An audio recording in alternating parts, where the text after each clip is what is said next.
Audio Jungle.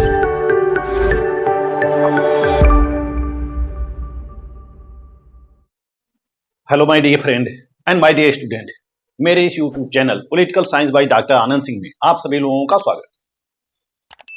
जैसा कि काफी लंबे अंतराल के पश्चात मैं आप लोगों के समक्ष उपस्थित हुआ हूं। मेरा कई महीनों से वीडियो बन नहीं पा रहा था क्योंकि काफी व्यस्तताएं थी और मेरा पुस्तक लेखन का कार्य चल रहा था। मेरी कई पुस्तकें बीए के विभिन्न सेमेस्टर पर प्रकाशित हो चुकी हैं। मेरी पुस्तकें बीए तृतीय वर्ष 6 सेमेस्टर पर आ चुकी हैं, 5th सेमेस्टर पर आ चुकी हैं और 4th सेमेस्टर पर आ चुकी हैं। अभी 1st सेमेस्टर, 2nd सेमेस्टर और 3rd सेमेस्टर पर लेखन का कार्य जारी है। वह सारी पुस्तकें जल्द ही आप लोगों के समक्ष उपस्थित होंगी। जैसा कि मैं बीए प्रथम वर्ष, द्वितीय वर्ष और तृतीय वर्ष के विभिन्न सेमेस्टर पर और विभिन्न प्रश्न पत्रों पर सारा लेक्चर अपलोड कर दिया है, परंतु बीए 6 सेमेस्टर के प्रथम प्रश्न पत्र भारतीय राजनीतिक चिंतन या इंडियन पॉलिटिकल थिंकर पर कुछ वीडियो रह गया था, कुछ टॉपिक रह गए थे, जिनमें पहला टॉपिक शेष था डॉक्टर बी.आर. अम्बेडकर, दूसरा टॉपिक है राम मनोहर लोहिया, तीसरा टॉपिक है कमला देवी चट्टोपाध्याय और चौथा टॉपिक है बंकिम चंद्र चट्टोपाध्याय या बंकिम चंद्र और पांचवा टॉपिक है रविंद्रनाथ टैगोर, छठा टॉपिक है आनंद कुमार स्वामी भी इनको कहते हैं। यह 6 टॉपिक अभी रह गया था। मैं इन 6 टॉपिक पर धीरे धीरे लेक्चर अपना अपलोड करूंगा। इस वीडियो के अंतर्गत मैं आप लोगों को डॉक्टर बी.आर. अम्बेडकर के बारे में बताने जा रहा हूं। Doctor B R. अम्बेडकर पर मेरा 3 पार्ट होगा। पहला पार्ट है जीवन परिचय एवं गतिविधियां, दूसरा पार्ट होगा डॉक्टर बी.आर. अम्बेडकर के विचार, सामाजिक और राजनीतिक विचार, तीसरा पार्ट होगा डॉक्टर बी.आर. अम्बेडकर के आर्थिक विचार। तो 3 पार्ट में मैं यह डॉक्टर बी.आर. अम्बेडकर को आपके समक्ष प्रस्तुत करने जा रहा हूं। तो आइए चलते हैं, देखते हैं डॉक्टर बी.आर. अम्बेडकर जीवन परिचय एवं गतिविधियां पार्ट 1। इस वीडियो के अंतर्गत मैं आप लोगों को डॉक्टर बी.आर. अम्बेडकर के जीवन परिचय से अवगत कराऊंगा और साथ ही साथ इनकी राजनीतिक और सामाजिक सहभागिता से भी अवगत कराने जा रहा हूं।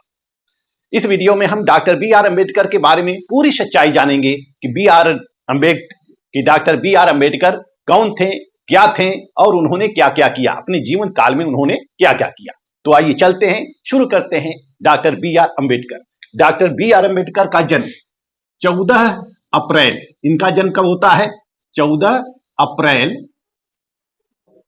1891 में, 14 अप्रैल 1891 में महाराष्ट्र के महू गांव में हुआ था। महाराष्ट्र के महू गांव में हुआ था।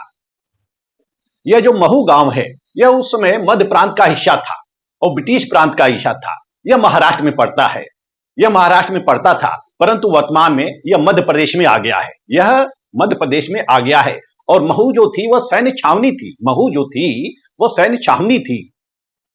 इनके पिता का नाम रामजी शकपाल था।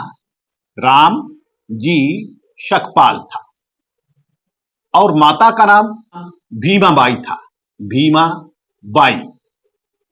इनके जो पिता थे रामजी शकपाल, यह सबसे पहले प्राथमिक विद्यालय में शिक्षक होते हैं, फिर धीरे धीरे प्रोन्नति करने लगते हैं, मेहनत करने लगते हैं और अपने मेहनत और परिश्रम के बल पर यह ब्रिटिश सेना में सूबेदार हो जाते हैं। ब्रिटिश सेना में क्या हो जाते हैं? सूबेदार हो जाते हैं और यह सूबेदार के पद से ही रिटायर होते हैं। जब अम्बेडकर 5 वर्ष के होते हैं तभी इनकी माता का देहांत हो जाता है और इनके पालन पोषण की जिम्मेदारी इनके चाची के ऊपर आ जाती है। यानी और अम्बेडकर का जो संबंध था वह महार जाति से था। इनका संबंध किससे था? महार जाति। यह महाराष्ट्र में निम्न जाति होती थी और यह जाति दलितों में गिनी जाती है। और डॉक्टर भीमराव अम्बेडकर का जो परिवार था यह मूलतः महाराष्ट्र के रत्नागिरी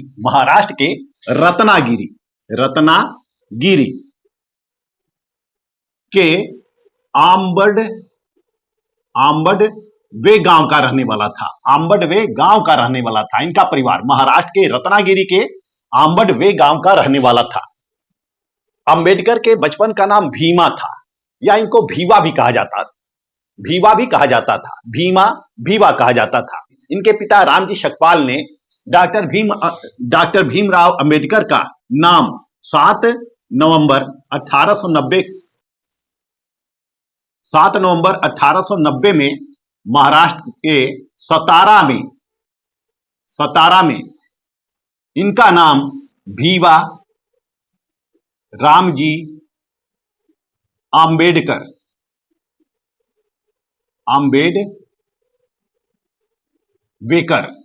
आम्बेडवेकर दर्ज कराया था।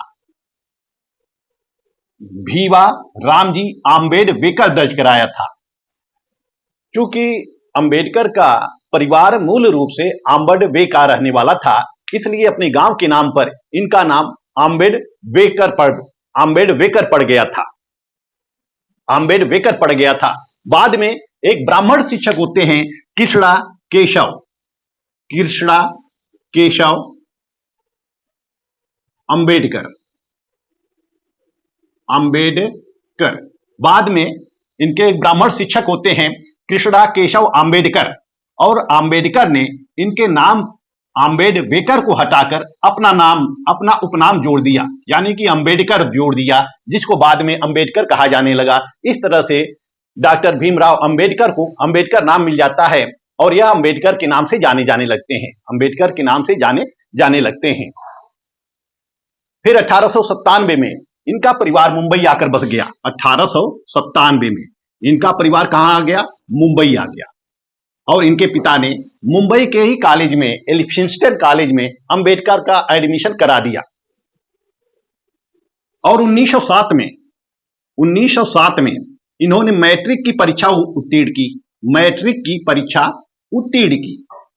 1907 में मैट्रिक की परीक्षा इन्होंने उत्तीर्ण की, और मैट्रिक की परीक्षा उत्तीर्ण करके यह एल्फिंस्टन कॉलेज में प्रवेश किए, मुंबई के एल्फिंस्टन कॉलेज में प्रवेश किए।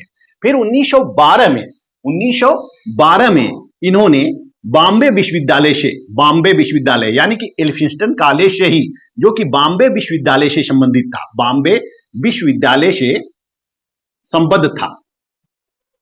1912 में यह बॉम्बे विश्वविद्यालय से अर्थशास्त्र और राजनीति में बीए की उपाधि प्राप्त करते हैं, यानी कि बीए की डिग्री पूरा करते हैं। अर्थशास्त्र और राजनीति में बीए की डिग्री पूरा करते हैं। और अंबेडकर का फिर विवाह 15 वर्ष की आयु में 9 साल की लड़की रमाबाई से 1906 में हो गया था। और इनका विवाह 1906 में 9 वर्ष की लड़की रमाबाई से हो गया था। उसमें रमाबाई की आयु कितनी थी? 9 वर्ष थी, और अंबेडकर की आयु 15 वर्ष थी। क्योंकि उस समय हमारे भारतीय समाज में बाल विवाह का प्रचलन था। लोगों का विवाह बाल्यावस्था में ही कर दिया जाता था, बचपन में ही कर दिया जाता था। लड़कियों की अधिक से अधिक 10, 12, 13 साल में कर दिया जाता था, और लड़कों की आयु 13 से 15 साल में कर दिया जाता था। तो उसमें बाल विवाह था। तो बाल विवाह के शिकार अंबेडकर भी होते हैं। अंबेडकर का भी विवाह 15 वर्ष की अवस्था में हो जाता है। इनकी पत्नी इनसे 5 वर्ष छोटी होती है, यानी कि 9 वर्ष की होती हैं, और 9 वर्ष की अवस्था में ही रमाबाई का विवाह अंबेडकर से हो जाता है। लेकिन रमाबाई बी.आर. अंबेडकर का लंबे दिनों तक साथ नहीं दे पाती हैं, और एक लंबी बीमारी के कारण 1935 में रमाबाई की मृत्यु हो जाती है। रमाबाई की मृत्यु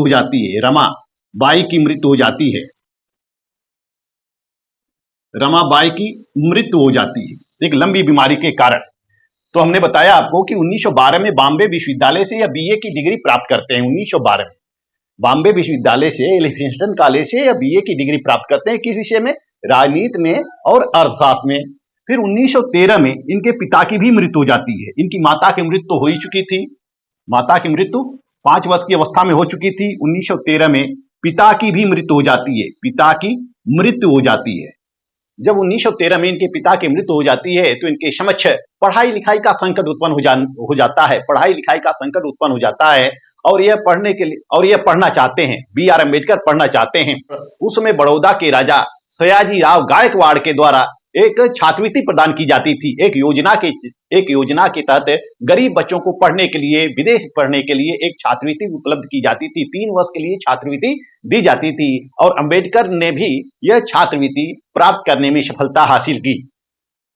फिर 1913 में 22 वर्ष की अवस्था में यह एमए करने के लिए अमेरिका चले गए और अमेरिका जाकर वह कोलंबिया विश्वविद्यालय में प्रवेश लिए। 1913 में यह अमेरिका जाकर कोलंबिया विश्वविद्यालय में इन्होंने प्रवेश लिया। कोलंबिया विश्वविद्यालय, कोलंबिया विश्वविद्यालय में इन्होंने प्रवेश लिया। यह कहां है? अमेरिका में है। अमेरिका में कोलंबिया विश्वविद्यालय में इन्होंने प्रवेश लिया 1913 में।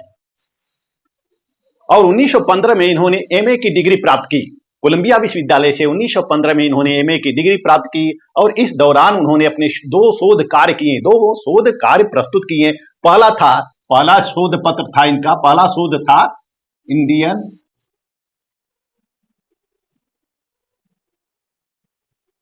एनिशिएंट इंडियन कॉमर्स और दूसरा शोध पत्र था national dividend of India, historical and analytical study. यह 1916 में पूरा करते हैं। और अमेरिका विश्वविद्यालय से जब इनको स्नातकोत्तर की डिग्री मिल गई, यानी कि इन्होंने एमए पूरा कर लिया और दो शोध कार्य भी कर लिए, तो 1916 में ये कहां चले जाते हैं? लंदन चले जाते हैं। 1916 में बी.आर. अम्बेडकर लंदन चले जाते हैं और लंदन के ग्रेज इन कॉलेज में प्रवेश करते हैं। ग्रेज इन में प्रवेश करते हैं और यहां से एलएलबी करते हैं। एलएलबी की डिग्री प्राप्त करते हैं, यानी कि एलएलबी करते हैं। एलएलबी में एडमिशन लेते हैं। कानून की पढ़ाई करने के लिए वह ग्रेज इन कॉलेज में एडमिशन लेते हैं। लेकिन 1916 में जब इन्होंने ग्रेज इन कॉलेज में एडमिशन लिया था तो इन्होंने अपनी लॉ की डिग्री पूरी नहीं कर पाई थी, क्योंकि 1917 में इनकी छात्रवृत्ति समाप्त हो गई थी। 1917 में इनकी छात्रवृत्ति समाप्त हो गई थी और जब 1917 में इनकी छात्रवृत्ति समाप्त हो जाती है तो इनके सामने आर्थिक संकट उत्पन्न हो जाता है और इनको मजबूरी में भारत आना पड़ता है। और ग्रेज इन कॉलेज में एलएलबी में यानी कि लॉ में एडमिशन लेने के पश्चात ही यह लंदन के स्कूल ऑफ इकोनॉमिक्स, लंदन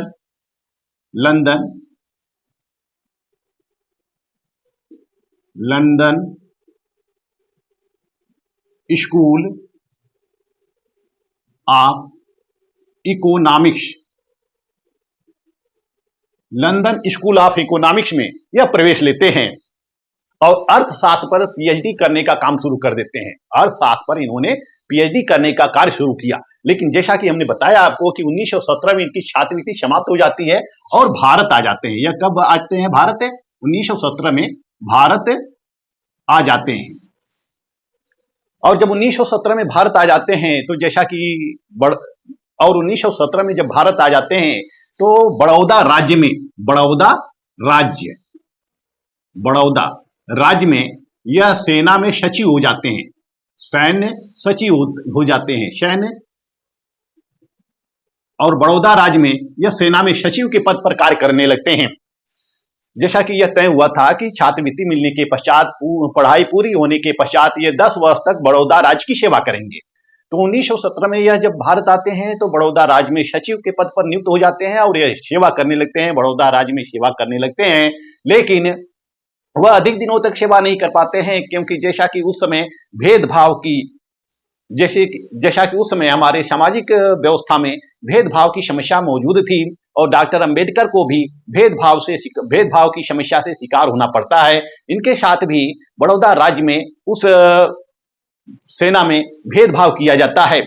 इनके लिए रहने के कमरे अलग होते हैं और इनके खाने पीने के बर्तन अलग होते हैं। जो उच्च जातियां होती है इनसे भेदभाव रखती हैं। परिणाम यह होता है कि बी.आर. अम्बेडकर इस भेदभाव की समस्या से उब जाते हैं और बड़ौदा राज्य में जो सचिव के पद पर नियुक्त होते हैं, सचिव की नौकरी छोड़ देते हैं और निजी शिक्षक बन जाते हैं। इन्होंने कहा कि अब हम बड़ौदा राज्य की सेवा नहीं करेंगे, बल्कि हम लोगों को ट्यूशन देंगे। निजी शिक्षक बन गए और साथ ही साथ परामर्शदाता बन गए, अपना व्यवसाय करने लगे, वकालत करने लगे, परामर्शदाता बन गए, विधिक परामर्शदाता बन जाते हैं।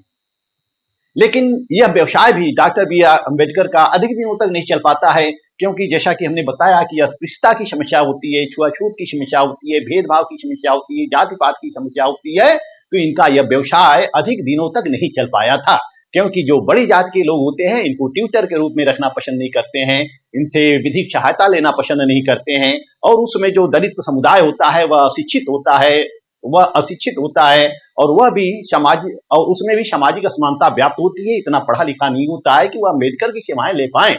तो अम्बेडकर क्या हो जाते हैं, बेरोजगार हो जाते हैं। उस समय अम्बेडकर उसके पश्चात बेरोजगार हो जाते हैं।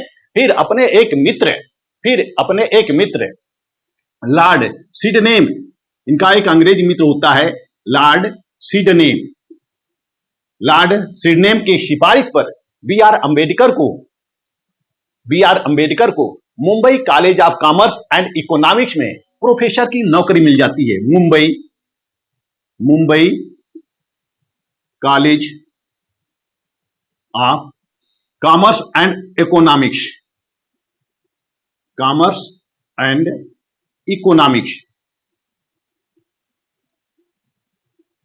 में प्रोफेसर की नौकरी मिल जाती है और यह Mumbai college of commerce and economics में पढ़ाने लगते हैं। Mumbai college of commerce and economics में यह पढ़ाने लगते हैं। हालांकि Mumbai college of commerce and economics में बी आर अम्बेडकर प्रोफेसर हो जाते हैं, लेकिन इनकी डिग्री अधूरी रह गई थी। लंदन में यह अधूरी डिग्री छोड़कर आए थे। इनको अभी लॉ की उपाधि नहीं प्राप्त हुई थी और अर्थशास्त्र में पीएचडी जो कर रहे थे वह भी इन्होंने अधूरा छोड़ा हुआ था लंदन में। इनके सामने फिर वित्तीय संकट उत्पन्न हो जाता है, लेकिन एक मित्र की सहायता से कोल्हापुर के राजा साहू जी महाराज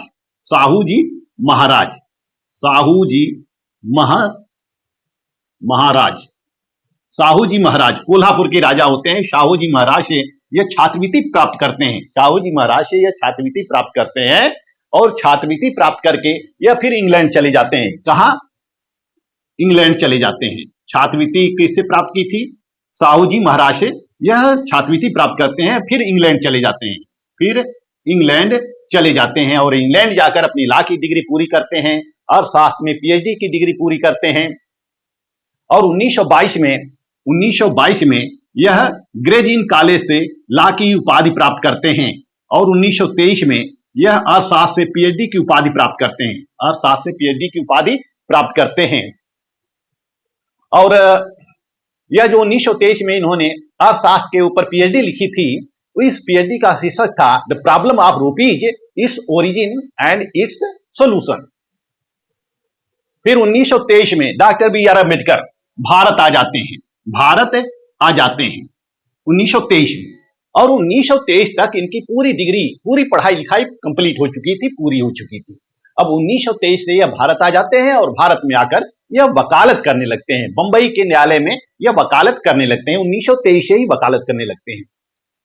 तो 1923 से लेकर 1956, यानी कि 1956 में इनकी मृत्यु होती है। 6 दिसंबर 1956 में इनकी मृत्यु होती है। तो 1923 से लेकर 1956 तक इन्होंने विभिन्न कार्य किए, क्योंकि उस समय अस्पृश्यता की समस्या थी। सबसे भारत की मूलभूत समस्या जो थी वह अस्पृश्यता की समस्या थी। तो इन्होंने अस्पृश्यता दूर करने के लिए प्रयास किया और अछूतों के लिए संघर्ष करना शुरू कर दिया और दलित अधिकारों की रक्षा के लिए भीमराव अंबेडकर ने 1920 में मूक नायक पत्रिका निकाली। मूक नायक, इसमें दलितों के अधिकारों की बात कही गई थी, दलितों के संघर्ष की बात कही गई थी। 1920 के मूक नायक में दलितों के संघर्ष की बात कही गई थी, दलितों की स्थिति का वर्णन किया गया था। लेकिन 1920 में जब बी आर अम्बेडकर के द्वारा मूक नायक निकाला जा रहा था तो इनके पास पैसे नहीं थे। तो पैसे का इंतजाम कौन किया?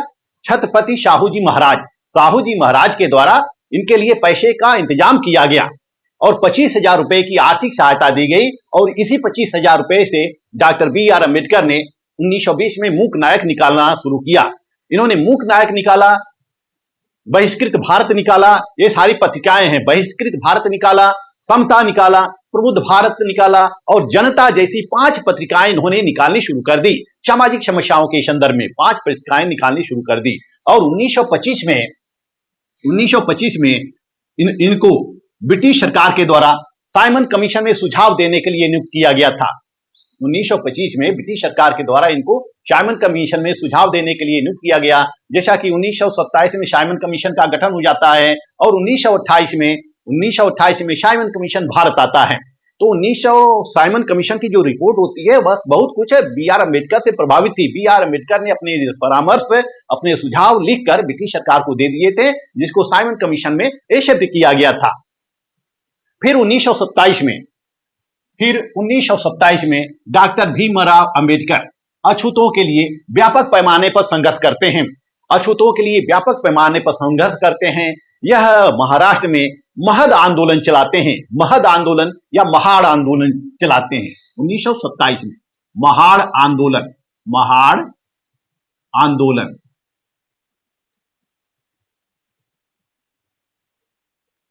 महाड़ आंदोलन चलाते हैं 1927 में। यह महाड़ आंदोलन क्या होता है? यह महाड़ आंदोलन क्या था?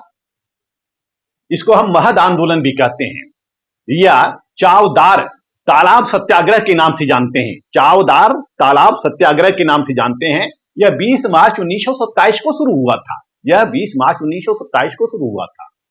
महाराष्ट्र के रायगढ़ जिले के महाड़ में, महाड़ एक गांव का नाम है, महाराष्ट्र के रायगढ़ जिले के महाड़ में उच्च जातियों द्वारा अपने तालाब का पीने पानी से वर्जित कर दिया गया था। किनको? अछूतों को, दलितों को वर्जित कर दिया गया था। जो उच्च जाति थी वह तालाब पर अपना कब्जा किए हुए थी और अपने तालाब से पानी पीने के लिए वह अछूतों को नहीं देती थी। ऐसी स्थिति में अछूतों के विरुद्ध, अछूतों के पास समस्या उत्पन्न थी। वह पानी लाते थे, दूर से लाते थे, जहां पर उच्च जातियों का वर्चस्व नहीं था या प्रभुत्व नहीं था। वह नदी से पानी पीते थे, अन्य तालाबों से पानी पीते थे। लेकिन जो महाड़ में स्थित तालाब था, उस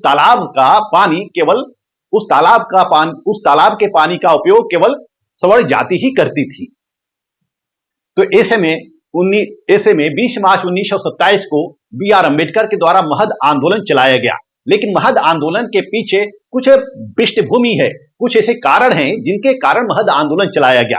जैसा कि 1923 में बॉम्बे विधान परिषद ने दलितों के अधिकार का वकालत करते हुए एक प्रस्ताव पारित किया, जिस प्रस्ताव में यह उल्लेख किया गया था कि सार्वजनिक स्थलों पर भी दलितों को जाने की छूट होगी। सार्वजनिक स्थलों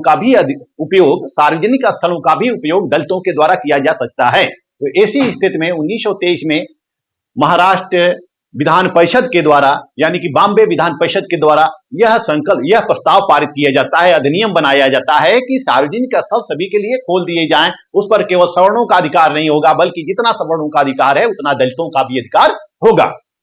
फिर दूसरा, जनवरी 1924 में बॉम्बे प्रांत के महाड़ नगर परिषद ने इस अधिनियम को लागू करने का प्रयास किया, जो बॉम्बे विधान परिषद के द्वारा पारित किया गया था कि सार्वजनिक स्थल सभी के लिए खोल दिए जाएं। तो महाड़ नगर परिषद ने इस अधिनियम को लागू करने का प्रयास किया, लेकिन व्यवहारिक रूप नहीं दे पाया, क्योंकि सवर्णों के द्वारा विरोध किया जा रहा था। उसमें सवर्णों का ही वर्चस्व था, राजनीति में, समाज में सवर्णों का ही वर्चस्व था। तो इस कानून को क्रियान्वित नहीं किया जा सका। परिणाम क्या होता है? परिणाम यह होता है कि उस समय अंबेडकर दलित नेता के रूप में उभर रहे थे, अछूतों के नेता के रूप में उभर रहे थे और भारतीय राजनीति में भी अपना स्थान बना रहे थे, ब्रिटिश शासन व्यवस्था में अपना स्थान बना रहे थे और अंबेडकर दलितों के आराध्य बन चुके थे।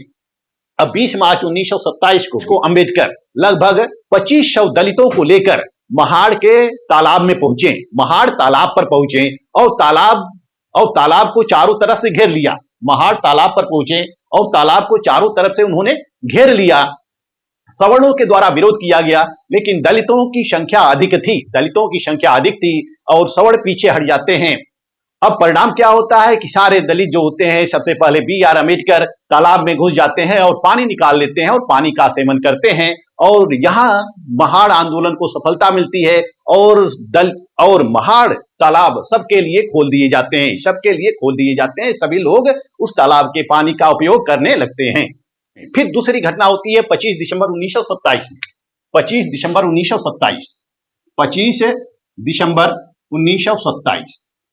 दिसंबर 1927 को यह अपने हजारों अनुयायियों के साथ मनु स्मृति को जलाते हैं, मनु स्मृति को जलाते हैं। और इसीलिए 25 दिसंबर को दलितों के द्वारा मनु स्मृति दहन दिवस मनाया जाता है। मनु स्मृति दहन दिवस मनाया जाता है 25 दिसंबर को।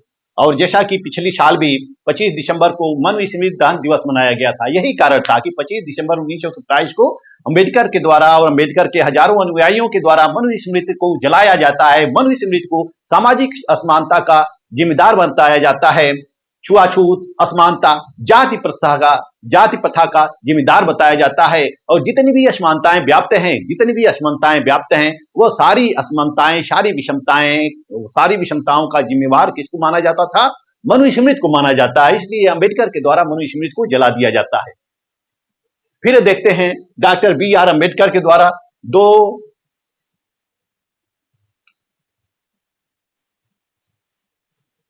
फिर देखते हैं कि डॉक्टर BR अम्बेडकर के द्वारा 2 मार्च 1930 को 2 मार्च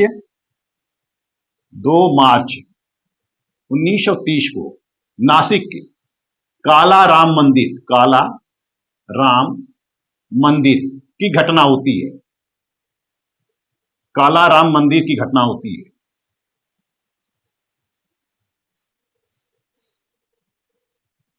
काला राम मंदिर की घटना होती है 2 मार्च 1930 को। यह काला राम मंदिर क्या है? काला राम मंदिर यह महाराष्ट्र के नासिक में स्थित है। काला राम मंदिर यह महाराष्ट्र के नासिक में स्थित है। यह जो सत्याग्रह होता है, काला राम मंदिर सत्याग्रह जो होता है वह नासिक में होता है, मंदिर परिसर में होता है। काला राम मंदिर में दलितों का प्रवेश वर्जित था, जैसा कि उस समय अछूतों को, दलितों को मंदिरों में प्रवेश करने नहीं दिया जाता था। मंदिरों के ऊपर ब्राह्मणों का वर्चस्व होता है, सवर्णों का वर्चस्व होता है। तो काला राम मंदिर में दलितों का प्रवेश वर्जित था। तो BR अम्बेडकर इसको लेकर काफी चिंतित होते हैं। डॉक्टर BR अम्बेडकर इसको लेकर काफी चिंतित होते हैं और वह मंदिर प्रवेश के विरुद्ध भी आंदोलन करना चाहते हैं। अब डॉक्टर BR अम्बेडकर के नेतृत्व में हजारों दलित मंदिर के सामने इकट्ठा होते हैं और वहां पर मंदिर में प्रवेश करने के लिए वो संघर्ष करते हैं। लेकिन मंदिर को ब्राह्मणों ने और सवर्णों ने चारों तरफ से घेर लिया और डॉक्टर BR अम्बेडकर ने किसी प्रकार की हाथापाई न की। वह केवल शांतिपूर्वक वह मंदिर में प्रवेश करना चाहते थे। परिणाम यह होता है कि बहस होती है, झड़प होती है और उसमें लाठियां भी चलने लगती हैं। सवर्णों को भी चोटें आती हैं और दलितों को भी चोटें आती हैं। परिणाम यह होता है कि दलितों का काला राम मंदिर में प्रवेश नहीं हो पाता है।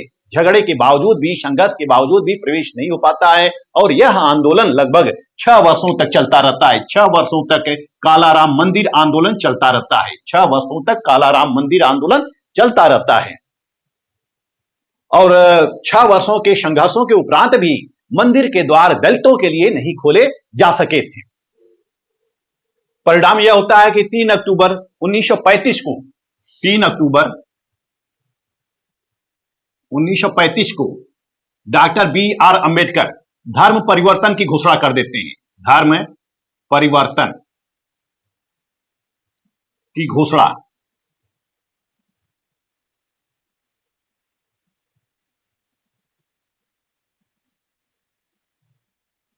तीन अक्टूबर 1935 को डॉक्टर BR अम्बेडकर धर्म परिवर्तन की घोषणा कर देते हैं। क्योंकि डॉक्टर BR अम्बेडकर भी हिंदू थे, लेकिन हिंदू जातियों से उनको उपेक्षा का शिकार होना पड़ा था, हमेशा उपेक्षा ही मिला था। और हिंदू धर्म में रहते हुए भी हिंदू या सवर्ण लोग उनको अपनाना नहीं चाहते थे, उनको अछूत मानते थे, दलित मानते थे।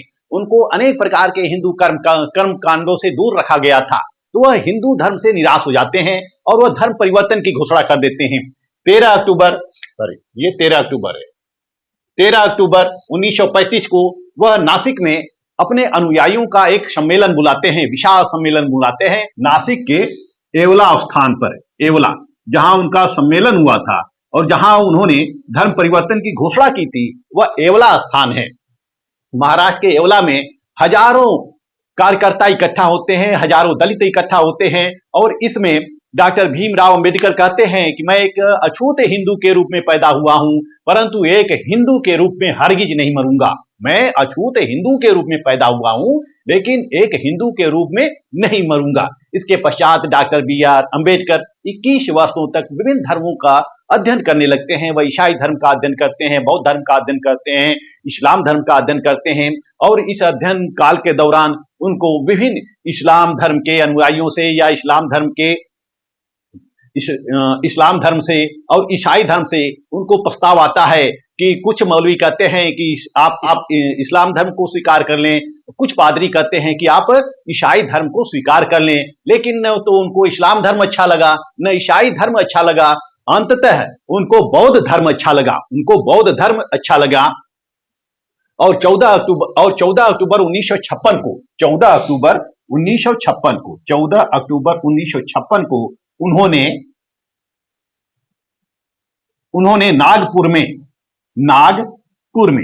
14 अक्टूबर 1956 को उन्होंने नागपुर में अपने अनुयायियों का एक सम्मेलन बुलाया और उसमें बौद्ध धर्म को अपना लिया। 14 अक्टूबर 1956 को इन्होंने बौद्ध धर्म को अपना लिया और इनके साथ ही साथ इनके लाखों अनुयायी बौद्ध धर्म को अपना लिए। जितने भी लाखों दलित थे, सारे लाखों दलितों ने बौद्ध धर्म को ग्रहण कर लिया। और 1955 में डॉक्टर भीमराव अंबेडकर ने भारतीय बौद्ध महासभा की स्थापना की। 1955 में भारतीय बौद्ध महासभा की स्थापना की।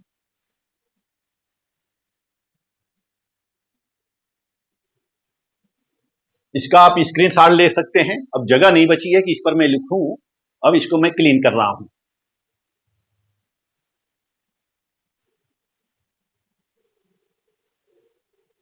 जब 14 अक्टूबर 1956 को बी आर अम्बेडकर बौद्ध धर्म में कन्वर्ट हो जाते हैं, तो यह फिर 1955 में भारतीय बौद्ध सभा की स्थापना करते हैं। भारतीय बौद्ध सभा की स्थापना करते हैं 1955 में। और 1956 में इन्होंने अपना ग्रंथ लिखा, अंतिम पुस्तक लिखा, the Buddha and his Dhamma. The Buddha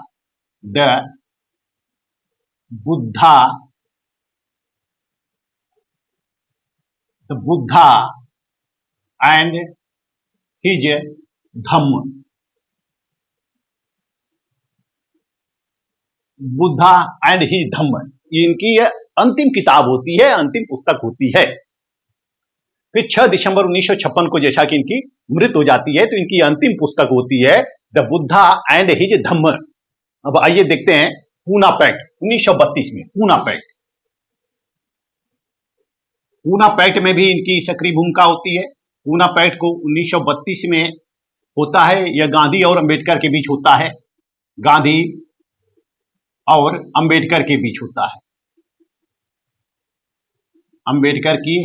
होता है। जैसा कि डॉक्टर बी आर अम्बेडकर 1930 में यह प्रथम गोलमेज सम्मेलन में हिस्सा लेने के लिए इंग्लैंड गए थे। प्रथम गोलमेज सम्मेलन में हिस्सा लेने के लिए यह इंग्लैंड गए थे 1930 में। First round table conference. फिर 1931 में यह सेकेंड राउंड टेबल कॉन्फ्रेंस में हिस्सा लेने के लिए कहां जाते हैं? इंग्लैंड ब्रिटेन जाते हैं। तो इस दौरान उन्होंने प्रथम गोलमेज सम्मेलन और द्वितीय गोलमेज सम्मेलन में अपनी बात रखी। उन्होंने बताया ब्रिटिश सरकार को उन्होंने बताया कि भारत में दलितों के साथ कैसा व्यवहार किया जा रहा है, अछूतों के साथ कैसा व्यवहार किया जा रहा है। भारत में जाति व्यवस्था विद्यमान है और असमानता है। बड़ी जात के लोग छोटे जातियों को देखना पसंद नहीं करते हैं, उनके साथ अमानवीय व्यवहार किया जाता है। और इन्होंने दलितों के लिए पृथक आरक्षण की मांग रखी थी। प्रथम गोलमेज सम्मेलन और द्वितीय गोलमेज सम्मेलन के दौरान इन्होंने पृथक आरक्षण की मांग रखी थी। इन्होंने कहा कि दलितों को हिंदुओं से अलग कर दिया जाना चाहिए, क्योंकि जब हिंदू दलित को हिंदू नहीं मानते हैं तो ऐसे में दलितों का हिंदू धर्म में रहना बेकार है, व्यर्थ है। दलितों को पृथक कर दिया जाए, हिंदुओं से पृथक कर दिया जाए। और इन्होंने हिंदुओं से दलितों को पृथक करने का सुझाव ब्रिटिश सरकार के समक्ष प्रस्तुत किया था। क्योंकि द्वितीय गोलमेज सम्मेलन के दौरान महात्मा गांधी भी इंग्लैंड में गए थे। महात्मा गांधी भी द्वितीय गोलमेज सम्मेलन में गए थे। जैसा कि 1930 में महात्मा गांधी सविनय अवज्ञा आंदोलन चला रहे थे। महात्मा गांधी सविनय अवज्ञा आंदोलन चला रहे थे। और 1931 में महात्मा गांधी भी द्वितीय गोलमेज सम्मेलन में जाते हैं। द्वितीय गोलमेज सम्मेलन में हिस्सा लेने के लिए इंग्लैंड गए थे और अंबेडकर भी द्वितीय गोलमेज सम्मेलन में पहुंचे थे। अंबेडकर और गांधी के बीच तीव्र बहस होती है, तीखी बहस होती है और जहां गांधी दलितों को हिंदू धर्म में ही रखने के पक्ष में होते हैं, वहां अंबेडकर दलितों को हिंदू धर्म से निकालना चाहते हैं, हिंदुओं से पृथक रखना चाहते हैं। और जो ब्रिटिश सरकार होती है वह दलितों को अलग प्रतिनिधित्व देने पर सहमत हो जाती है। ब्रिटिश सरकार दलितों को अलग प्रतिनिधित्व देने की सहमत हो जाती है और ब्रिटिश सरकार के द्वारा 1932 में कम्युनल अवार्ड की घोषणा की जाती है। 1932 में कम्युनल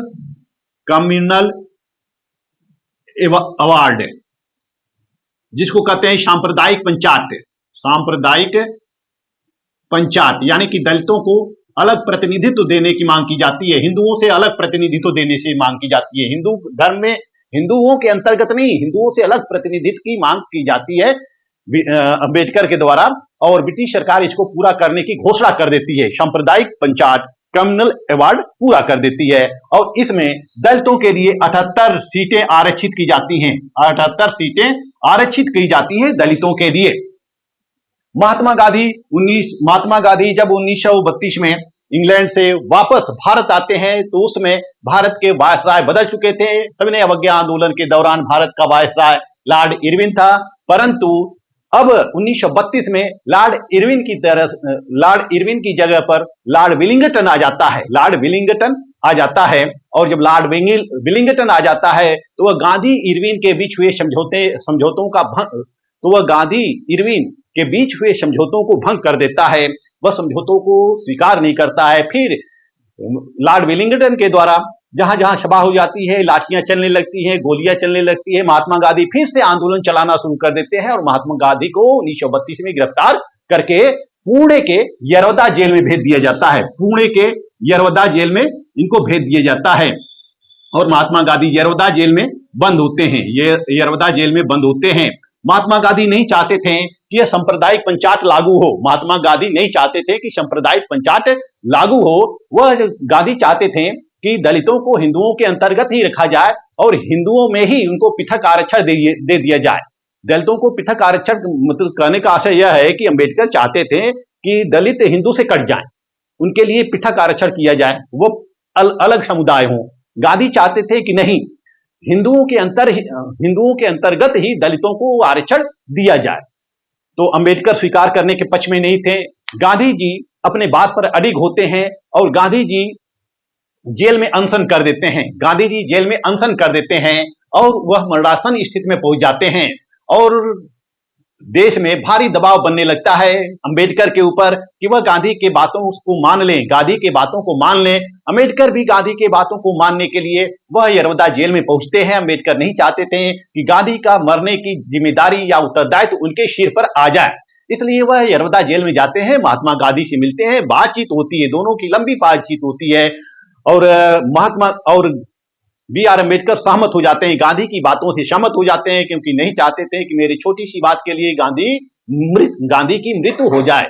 तो दोनों में समझौता हो जाता है। अम्बेडकर मान लेते हैं कि ठीक है, हम हिंदुओं के अंतर्गत ही रहेंगे और हिंदुओं के अंतर्गत ही प्रतिनिधित्व की मांग करेंगे, प्रतिनिधित्व हमें हिंदुओं के अंतर्गत ही प्राप्त होगा।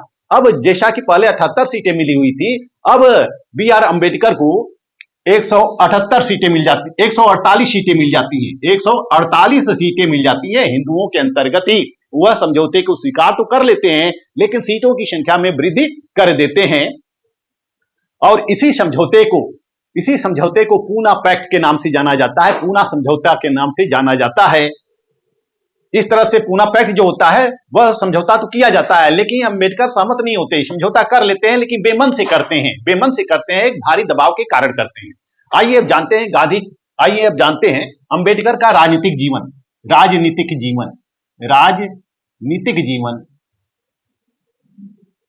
अम्बेडकर का राजनीतिक जीवन, यानी कि इनकी पॉलिटिकल एक्टिविटी क्या क्या थी।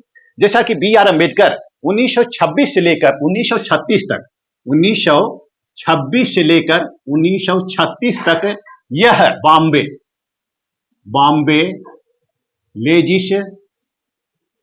Legislative council, Bombay legislative council के सदस्य रहते हैं। 1926 लेके 1936 तक बॉम्बे विधान परिषद के यह सदस्य रहते हैं।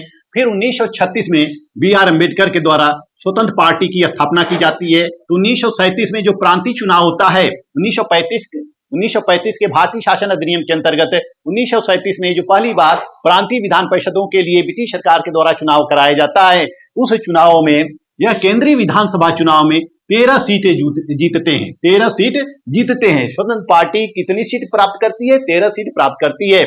फिर यह 1937 से लेकर 1942 तक यह नेता प्रतिपक्ष भी रहे। नेता प्रतिपक्ष भी रहे। बंबई में, यह बंबई विधान परिषद में नेता प्रतिपक्ष भी होते हैं।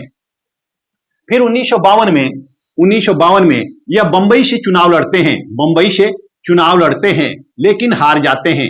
बंबई से चुनाव लड़ते हैं लेकिन हार जाते हैं। फिर 1954 में महाराष्ट्र के भंडारा से चुनाव लड़ते हैं। भंडारा से चुनाव लड़ते हैं फिर भी हार जाते हैं। भंडारा से चुनाव लड़ते हैं फिर भी हार जाते हैं। बी आर अम्बेडकर 2 बार राज्यसभा के सदस्य रहते हैं। 2 बार इनको राज्यसभा का सदस्य चुना गया था। पहली बार 3 अप्रैल 1952 को, पहली बार 3 अप्रैल 1952 से 2 अप्रैल 1956 तक राज्यसभा के सदस्य रहते हैं। 2 अप्रैल 1956 तक ये राज्यसभा के सदस्य रहते हैं। द्वितीय बार इनका निर्वाचन पुनः राज्यसभा के लिए किया जाता है 3 अप्रैल 1956 को। 3 अप्रैल 1956 को। और इनका कार्यकाल होना था 1962 तक। 1962 तक इनका कार्यकाल होना था, लेकिन 6 दिसंबर को इनकी मृत्यु हो जाती है। 6 दिसंबर 1956 को इनकी मृत्यु हो जाती है और यह द्वितीय कार्यकाल पूरा नहीं कर पाते हैं। जैसा कि बी आर अम्बेडकर ने 20 सितंबर 1956 को यह घोषणा की थी कि वह रिपब्लिकन पार्टी ऑफ इंडिया की स्थापना करेंगे। परंतु बी आर अम्बेडकर की घोषणाएं धरी की धरी रह जाती हैं। वह पार्टी की स्थापना से पहले ही 6 दिसंबर 1956 को उनकी मृत्यु हो जाती है। यानी कि पार्टी स्थापित नहीं हुई, इसके पहले बी आर अम्बेडकर की मृत्यु हो जाती है। अम्बेडकर की मृत्यु के उपरांत 1957 में फिर इनके सहयोगियों के द्वारा रिपब्लिकन पार्टी ऑफ इंडिया की स्थापना की जाती है। आइए अब देखते हैं कि भारतीय संविधान निर्माण में डॉक्टर बी आर अम्बेडकर की भूमिका क्या थी। जैसा कि संविधान सभा का निर्माण, इस पर मैं लेक्चर अपलोड कर दिया हूं, इसको आप देख सकते हैं। यह बीए प्रथम वर्ष प्रथम सेमेस्टर का टॉपिक है, भारतीय संविधान सभा का निर्माण और गठन, संविधान का निर्माण, ये सब मैंने आपको बता दिया है।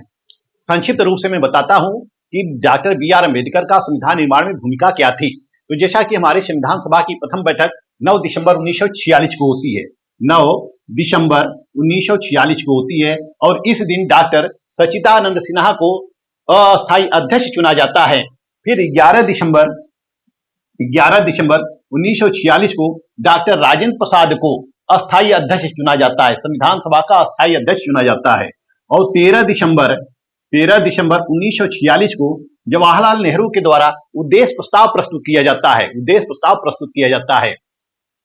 और फिर उसमें भारत के गवर्नर होते हैं, भारत के वायसराय होते हैं लॉर्ड बावेल। 1946 में भारत के गवर्नर कौन होते हैं? भारत के गवर्नर जनरल कौन होते हैं या वायसराय कौन होते हैं? लॉर्ड बावेल भारत के वायसराय होते हैं। लॉर्ड बावेल यह 47 तक रहते हैं, जब तक लॉर्ड माउंटबेटन नहीं आ जाते, 47 तक रहते हैं। इन्होंने बी एन राव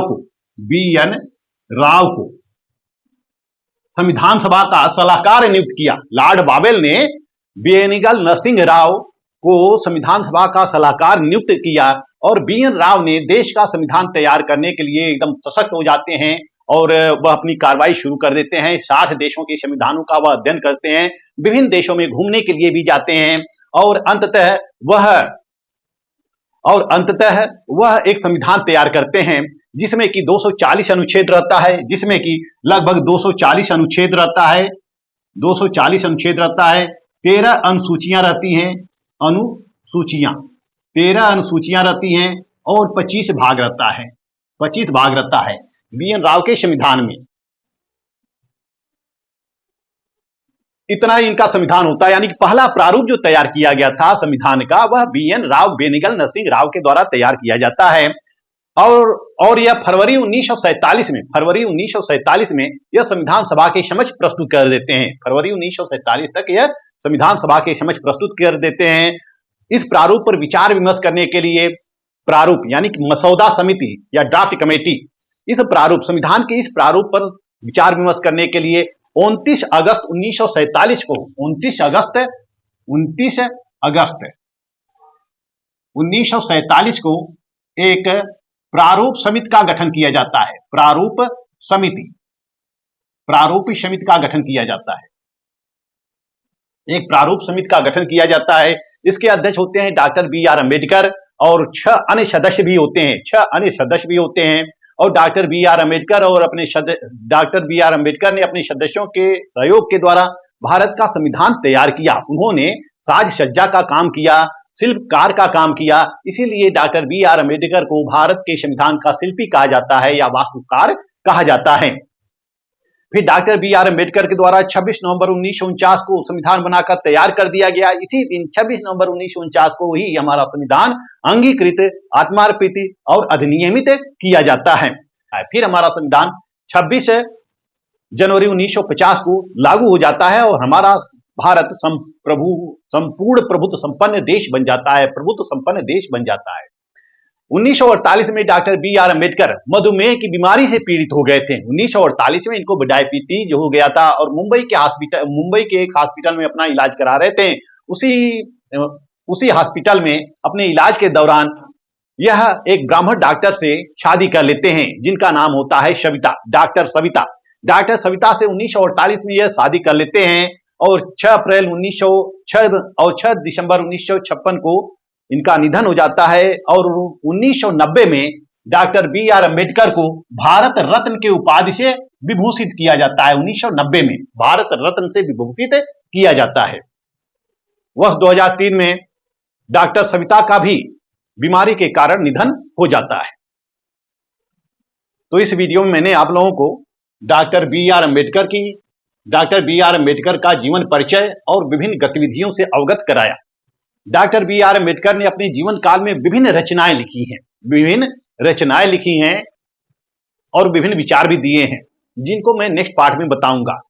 पार्ट 2 होगा मेरा डॉक्टर अम्बेडकर की विभिन्न रचनाएं और इनके सामाजिक और राजनीतिक विचार।